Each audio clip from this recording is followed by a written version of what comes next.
यांची अनन्य भक्ती सद्गुरूच्या चरणी अर्पण झालेली आहे. आणि सुशीलाक्काला माधवानंदप्रभूंनी देह ठेवल्यानंतर सुद्धा त्यांनी दरवर्षी श्रावण महिन्यामध्ये माधवानंद प्रभूजी रेशमी खण द्यायचे प्रत्येकाला, महिलांना. मग त्याने आपलं दुःख व्यक्त केलं लातूरमध्ये, आता आम्हाला रेशमी खण कोण देणार. एवढं दुःख व्यक्त केलं नाही की 5-10 मिनिटांनी देव्हाऱ्याकडे गेल्यानंतर लक्ष्मण महाराज खरोखर हुबळीचा रेशमी खण त्यांच्या देव्हाऱ्यावर माधवानंदपर्यंत दिलेला आहे. अशा प्रकारचे अनन्य भक्ती असणाऱ्या सुशीलाताई गर्जे, आज त्यांना चालता येत नाही, त्यांची प्रकृती नाही, तरी सुद्धा लातूरवरून इथंपर्यंत सप्त्याला आलेल्या आहेत आणि इथून परत त्या इंचगिरीला पण जातील. तर अशा प्रकारची एक अनन्य भक्ती प्रत्येकाकडे असली पाहिजे.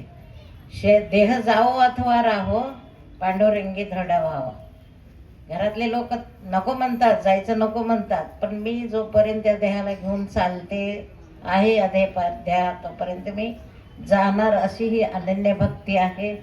आणि आपल्यामध्ये सुद्धा लक्ष्मण महाराज बरेचसे लोक अनन्य भक्त आहेत. आत्ता या वर्षामध्ये या ठिकाणी बरेचसे शाळेचे महिला पुरुष येऊन निस्वार्थ सेवा देतात या मठाला. आणि म्हणून मी भाऊसाहेब महाराजांना, गिरमलेश्वर महाराजांना, इंचगिरी संप्रदाय असो की वारकरी संप्रदाय असो, ही निस्संग सेवा ही महाभारतात कृष्णाने सांगितलेली आहे अर्जुनाला. आणि अशा प्रकारची श्रमदान सेवा आपल्या सोलापूरमध्ये सुद्धा हा साळी समाजाचे लोक फार अर्पण करतात. म्हणून मला तर त्यांना पाहिले की डोळ्यातून अश्रूच येतात.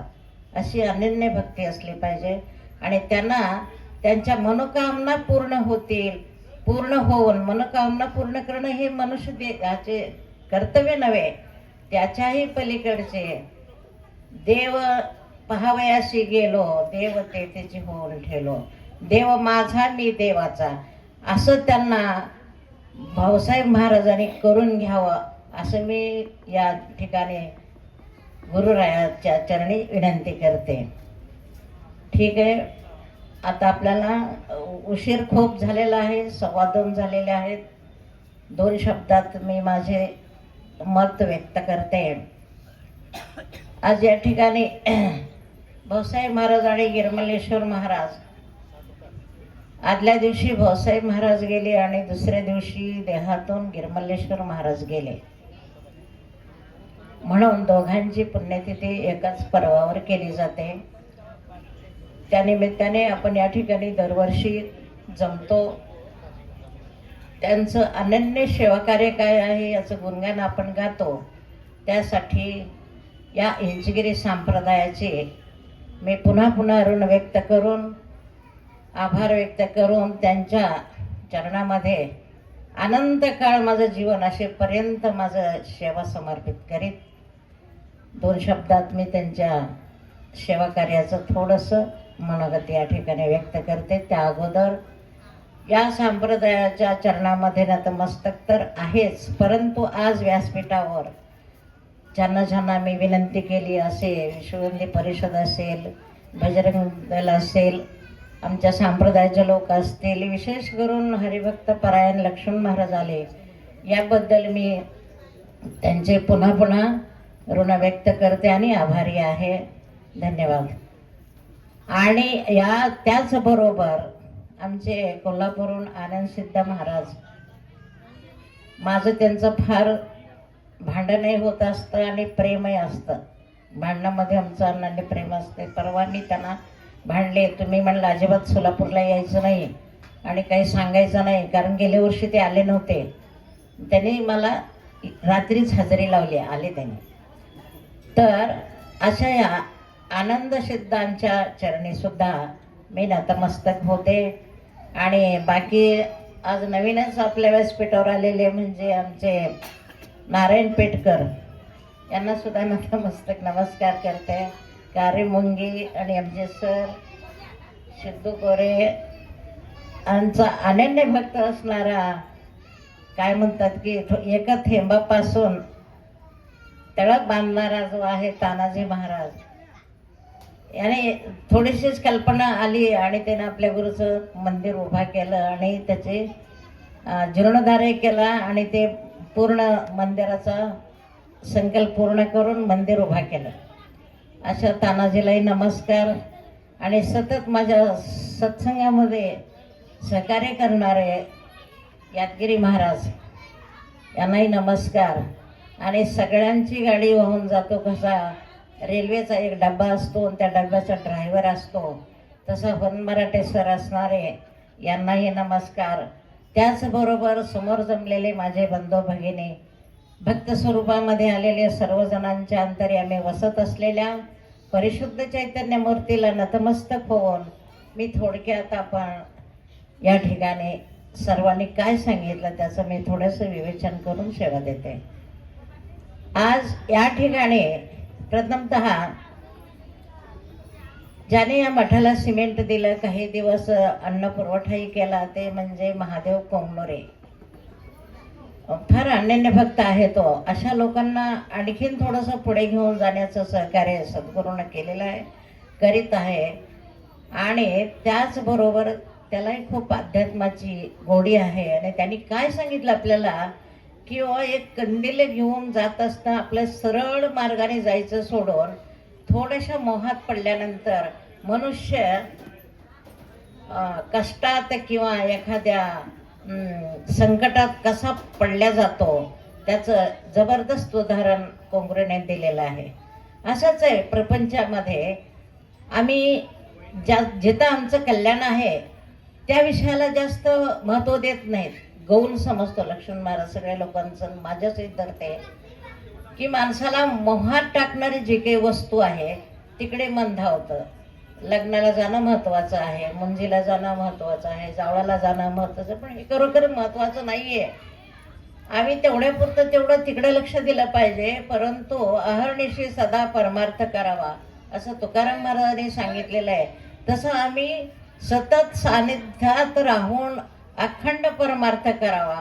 करत असताना सुद्धा आमच्याकडे भगवंताने एक अजपाजप माला दिलेली, फार मोठं उपकार केलेला आहे लक्ष्मण महाराज देवाने आपल्यावर. ती माला म्हणजे 21,600 श्वास जपमाला जी आहे, तुमचा आमचा जो श्वास चालतो आहे या श्वासाकडे लक्ष देऊन नामस्मरण फक्त म्हणजे फक्त आम्हाला ऐकायचंय. तानाजी महाराजांनी सांगितलं की माणूस कसा जातो आणि काय करतो, असं प्रत्येकांचं उद्दिष्ट वेगवेगळ्या मार्गाने जाऊन सांगण्याचं एकच आहे की आम्ही काय धरलं पाहिजे, अजपाजप माल्यामध्ये आमचं श्रवण झालं पाहिजे.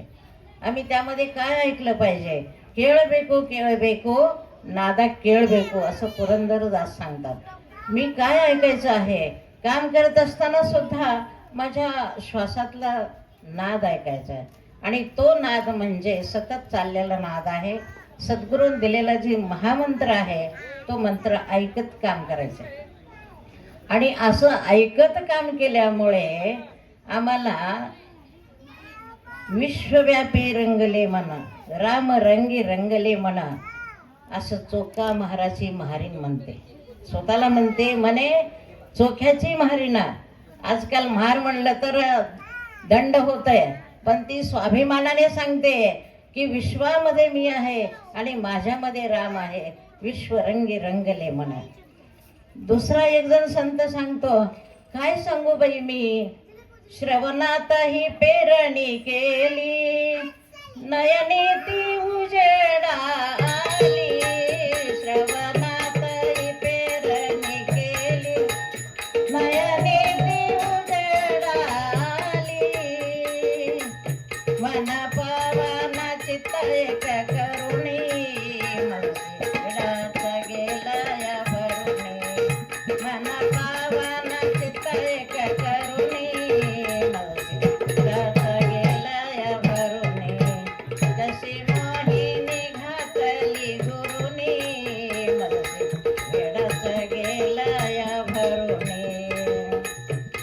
ती सांगते संत, ज्याला ज्याची गोडी लागली त्याची गोडी आलेली चव सांगते आम्हाला की खरंच बाई मी तुमच्यात राहते पण मला गुरुनी मोहिनी मोहून टाकलेला आहे. त्या मोहात मी सापडलेले आहे. मन आणि पवन मी चित्त एक केलं कुठं? नासाग्र दृष्टीच्या ठिकाणी. ऐकलं कुठं? कानानं. बघितलं कुणी? डोळ्यानं. हे प्रत्येकाला येते म्हणून ती अनुभव सांगते. आणि अशा प्रकारे मी मन आणि चित्त एक केलं आणि त्या ठिकाणी मला विठोबा भेटला. देव मीच झालो, देव माझा मी देवाचा. तसा गुरु माझा मी गुरुची झालेली आहे. या ठिकाणी इतकं सोपं आणि सरळ आहे. पण थोड्याशा मोहाच्या बळी पडून आम्ही आमचं कर्तव्य एका बाजूला ठेवतोय आणि क्षुल्लक विषयाच्या थोडंसं नादी लागून आमचे डोळे आम्हाला त्या मोहात पडतात. बघा ना, सीता अहर्निशी राम राम राम राम म्हणणारी लक्ष्मण महाराज, केवळ एक मोहून टाकलेलं हरिण समोर आलं आणि ते चमकलं. काय फार लय वाईट होतं का हो? नाही, पण मन मोहित झालं. आता काही शक्य नव्हतं. ती जंगलात राहत होती, त्या हरणाची चोळी कशाला घालायची आपण कल्पना करावी. आमचं प्रपंचामध्ये असं झालंय. प्रत्येक जण म्हणते, काय हो संन्यासी राहायचं तुम्ही सांगताय, काय हो परमार्थ करायचं सांगताय. प्रपंच करून परमार्थ केला नाही का तुकाराम महाराजाने? होय, खरंय म्हणते मी. परंतु ज्ञानेश्वर माऊली सांगतात, झडझडून वहिला निघ. तसं ते वहिला निघून प्रपंच केला त्याने, त्यात गुंतले नाहीत. वाडा सावकाराचा गेला, विठोबाच्या मंदिरात राहिले. विठोबाच्या मंदिरातून हाकालून काढलं, नदीच्या किनारीला राहायला तयार झाले. असं प्रपंच तुम्ही करताय? करा ना तुकाराम महाराज सारखा.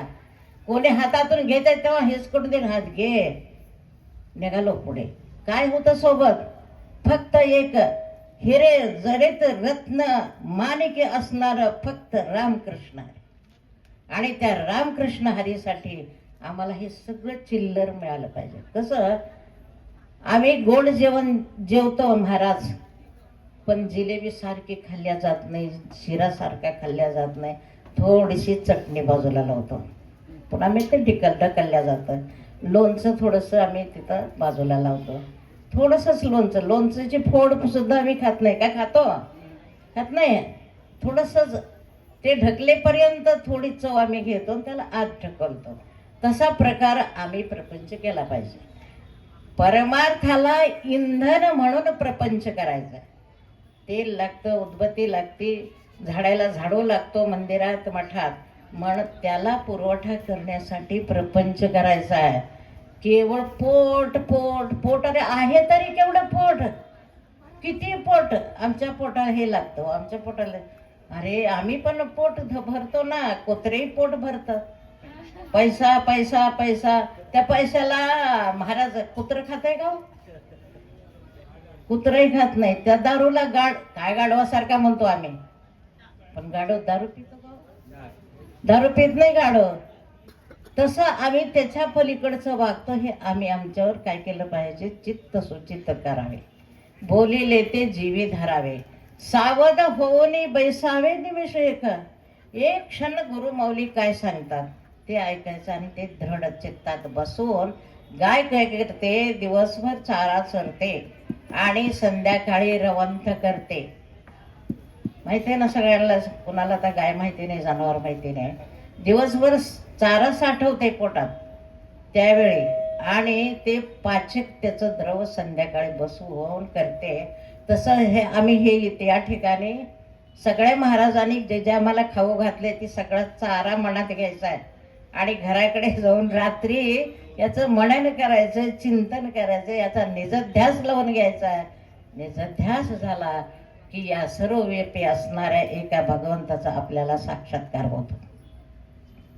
ब्रह्मा विष्णू महेश मोठे नाही आहेत. रामदास स्वामी म्हणतात, न लगे अंत अनंता तो तू आम्हा सुलभ जय कृपावंता. सद्गुरूच्या आरतीमध्ये ज्या ब्रह्मादिकाला ज्या अनंताचा अंत लागला नाही, तो मी तुम्हाला सहज एका क्षणात त्याचा अंताचा दर्शन करून देतो, एवढं सांगणारी माऊली आहे. म्हणून आपण सगळ्या गोष्टी गौण धरायच्या प्रपंचातल्या.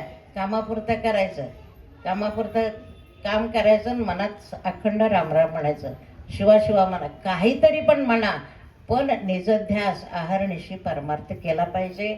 आणि तसा परमार्थ लक्ष्मण महाराजांनी केला, भाऊसाहेब महाराजांनी केला आणि गिरमलेश्वर महाराजांनी केला. त्याप्रमाणे आम्ही सुद्धा त्यांच्या मार्गाने चलत आलो. ताई महाराजाचं आता बरंचसं गुणगान गायलं, पण मी हे माझ्यामुळे मी इथपर्यंत आलेली नाही. माझे वडील एक लवंग खाऊन पंढरपूरची वारी करत होते. मारुतीच्या वल्ल्या पडद्याने आंघोळ घालायचे. आईच्या तोंडात महाभारत आणि रामायण तोंडपाठ होतं. महाराज तिनं जात्यावर गाणे म्हणाले की मला वाटायचं की तो कृष्ण गवळणीत एवढा खेळत होता, मग माझ्यासोबत खेळणार की नाही ह्या कल्पना मी करायची एवढे लहान असताना. मग आई रामायण ऐकायला जायची आम्हाला घरात सोडून. मी अंथरुणातली उठायची लहान असताना आणि मारुतीच्या मंदिरापर्यंत जायची. मी रडत नव्हते, मला पण ते रामायण ऐका वाटत होतं. आणि ते रामायण लक्ष्मण महाराज मी आपल्या भक्ती चॅनलवर 4 तासामध्ये संपूर्ण रामायण सांगितलेलं आहे. मी पठण केलं नाही, पुस्तक पाहिलेलं नाही, काय नाही. जे मी लहानपणी ऐकले आणि पुढे मी शक्ती जिथं जिथं असते त्या ठिकाणी मी शक्तीला रामायण वाचायला जात होते. भगवंताने आवाज सुंदर दिला होता, पण आई इतका सुंदर नव्हता. आईचा आवाज पहाडी होता.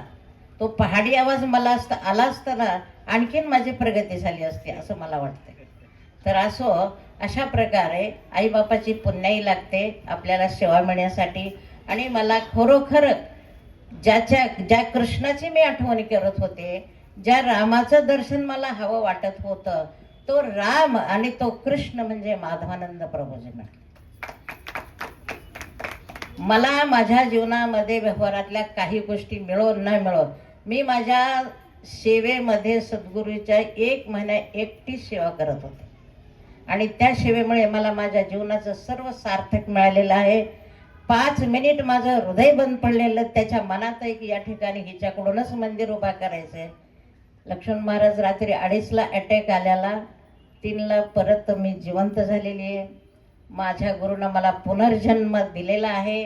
आणि म्हणून आज त्यांच्याच कृपेने या ठिकाणी आज विश्वविद्याच्या परिषदेने म्हणा, आमच्या डॉक्टर ताईने म्हणा, वडीश्वरलाने म्हणा, बजरंग दल सर्वांनी मिळून ताईचा गौरव करा असं त्याने ठरवले. मला मान्य नव्हतं हे, परंतु तर सर्वांची भक्ती आहे तर करा म्हणलं. माझ्या डोळ्यात पाणी आले की हा सगळा गौरव माझ्या गुरुमाऊलीचा आहे आणि माझ्या आईवडिलाचा आहे. खरोखरच मला तुम्हाला इथं सांगण्यात गौरव वाटतो. माझ्या आईनं लहानपणी वडील नसल्यामुळे शेतात जात असताना महाराज भिवू नका, कोणी आलं तर फक्त राम म्हणा म्हणून पहिला गुरु माझी आई आहे. त्याच्यामुळे माझे अनेक प्रसंग आले. तिथून इथपर्यंतचा माझा प्रवास झालाय महाराज. मला कुठंही कुण्याही पुरुषानं कसलाही मला अवकळ दाखवली नाही किंवा कुठली वाईट क्रिया माझ्याकडून कोणी मला दाखवली नाही, करून घेतली नाही. अशा प्रकारचा हा पवित्र संप्रदाय आणि भक्ती म्हणलं तर चालेल. खरोखर ह्या महाराजांच्या चरणामध्ये प्रत्यक्ष शुद्ध आणि शुद्ध परिचय नसते. जे काय परब्रह्म निघालेला आहे, दासबोधातला शेवटचा अध्याय आहे ब्रह्मनिरूपण. खरोखर ब्रह्मनिरूपण आहे. मला त्यांच्या कृपेने इथपर्यंत आणलं. त्याचबरोबर आत्मज्ञानी झालेले विनोबा भावे त्यांच्या सानिध्यामध्ये महाराज मी 2 महिने राहिले. आणि येतेवेळी मला त्यांनी विचारलं आपके लिए क्या संदेश दूँ. त्यावेळी मी त्यांना सांगितलं आप जो देंगे सो लेकर जाएंगे. आप ब्रह्मचारी रहेंगे? हो रहेंगे. आपने कहा तो मैं रहने वाली हूँ, तो मेरे वास्ते आपके लिए ब्रह्मचर्य का व्रत है, लेकर जाइए. पवनार गाव जाईपर्यंत विनोबा भावेंचा हात खाली नाही झालेला. तोपर्यंत मला त्यांचा हात दिसत होता. असा आशीर्वाद विनोबा भावेंचा मिळालेला आहे, माधवानंद प्रभूंचा मिळालेला आहे. त्यानंतर राहिलेला थोडा आशीर्वाद मला लक्ष्मण महाराजांकडून मिळाला. अशा प्रकारे प्रत्येकाने आपल्याला आशीर्वाद देत आलेले. तुम्हाला सर्वांना आशीर्वाद मिळावा आणि चांगल्या गतीला चांगल्या रस्त्याने आत्मदर्शन करून घ्यावं आणि ते आत्मानंद दर्शनाचं सुख तुम्हा सर्वांना सद्गुरू माऊलीने द्यावं. म्हणून भाऊरायाच्या चरणात मी नतमस्तक होऊन सांगते की आज तुम्ही जे पाहिले ते माझ्या ह्या सर्वांना दाखवा आणि दाखवाल अशी विनंती करून माझ्या 2 शब्दाने या ठिकाणी विराम देते.